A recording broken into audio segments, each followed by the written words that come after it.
नमस्कार। सामान्य हिंदी क्लास के अंतर्गत वर्णमाला सीरीज के लगभग 10 क्लासेज हमने लिए हैं और सभी के वीडियो अपलोड कर चुके हैं। इस 10 वीडियो में वर्णमाला से संबंधित जितने भी प्रश्न बनते हैं लगभग सभी प्रश्नों का समाधान प्रस्तुत करने का हमने प्रयास किया है।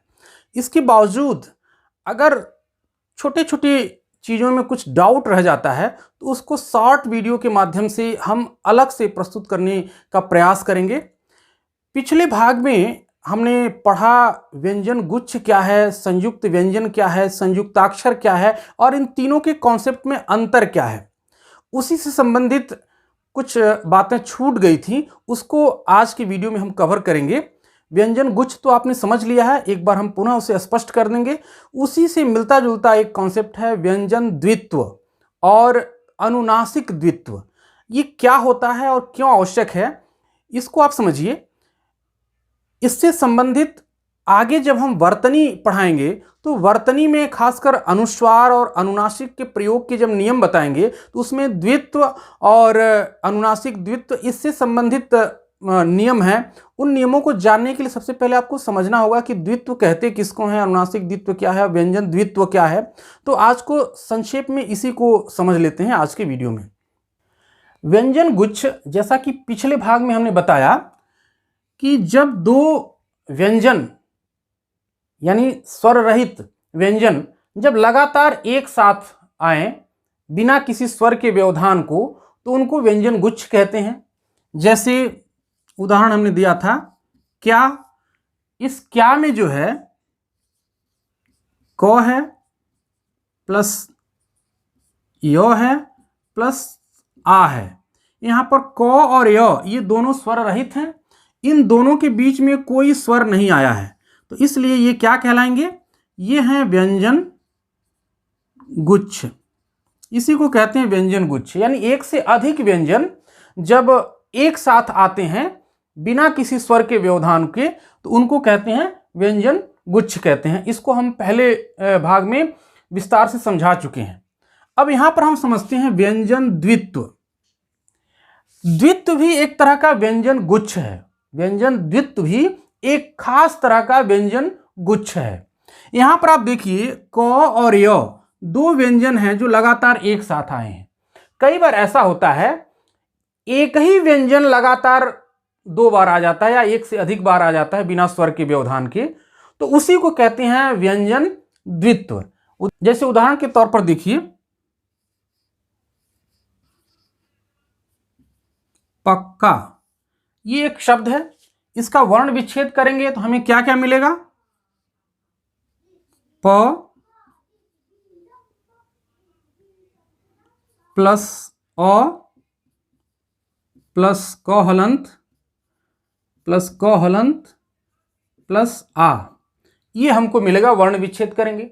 अब यहां ध्यान से देखिए, ये जो बीच वाला पोर्शन है यहां पर देखिए क व्यंजन जो है ये लगातार रिपीट हुआ है।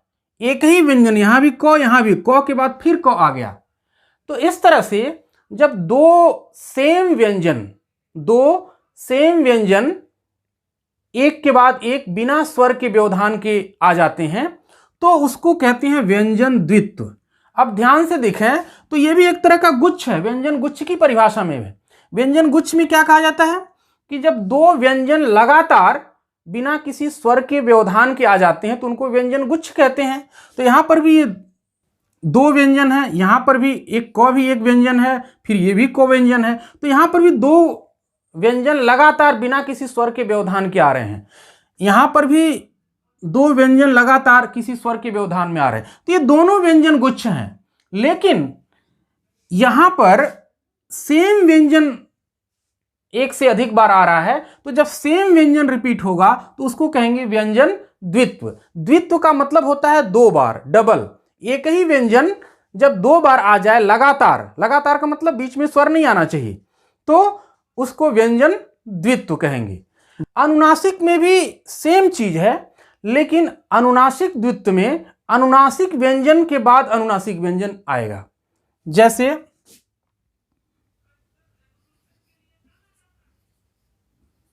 मम्मट, इसको अलग अलग हम वर्ण विच्छेद करेंगे तो क्या होगा, म हलंत अ प्लस म हलंत, फिर म हलंत, फिर अ और फिर उसके बाद ट हलंत, फिर अ। तो यहाँ पर देखें म के बाद फिर म आया है और म क्या है, अनुनासिक व्यंजन है। तो अनुनासिक व्यंजन के बाद दोबारा फिर अनुनासिक व्यंजन आ जाए बिना किसी स्वर के व्यवधान के, तो उसको कहेंगे अनुनासिक द्वित्व। तो ये भी एक तरह का व्यंजन गुच्छ है, यानी व्यंजन अनुनासिक, ये व्यंजन द्वित्व भी व्यंजन गुच्छ है, अनुनासिक द्वित्व भी व्यंजन गुच्छ है। खास तरह का व्यंजन गुच्छ है ये, जब सेम वर्ण रिपीट होगा, सेम व्यंजन रिपीट होगा, तो वो क्या कहलाएगा, व्यंजन द्वित्व कहलाएगा। सेम व्यंजन रिपीट हो रहा है लेकिन वो दोनों व्यंजन अगर अनुनासिक हैं तो अनुनासिक द्वित्व कहलाएंगे। तो इसका कहने का मतलब यह है कि अनुनासिक द्वित्व कहिए या व्यंजन द्वित्व कहिए, ये सब व्यंजन गुच्छ के ही अलग अलग रूप हैं, इसमें कोई खास अंतर नहीं है। अब एक दूसरी चीज देखिए,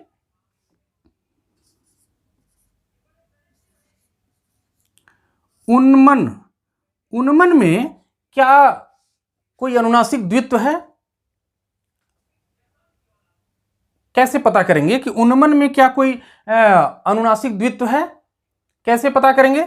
इसका वर्ण विच्छेद करेंगे, उ प्लस न प्लस हलंत म प्लस अ प्लस हलंत न प्लस अ। अब यहां पर देखें, न व्यंजन है, म व्यंजन है, बिना किसी स्वर के व्यवधान के ये आए हुए हैं। तो ये क्या है, न भी अनुनासिक व्यंजन है, म भी अनुनासिक व्यंजन है, लेकिन क्या ये अनुनासिक द्वित्व है? नहीं है, क्योंकि अनुनासिक द्वित्व का मतलब होता है कि सेम व्यंजन, सेम अनुनासिक व्यंजन के बाद सेम अनुनासिक व्यंजन जब आएगा तब अनुनासिक द्वित्व कहेंगे। तो ये न के बाद न अनुनासिक व्यंजन है, म भी अनुनासिक व्यंजन है, लेकिन न के बाद फिर न ही अगर आता तो ये अनुनासिक द्वित्व कहलाता।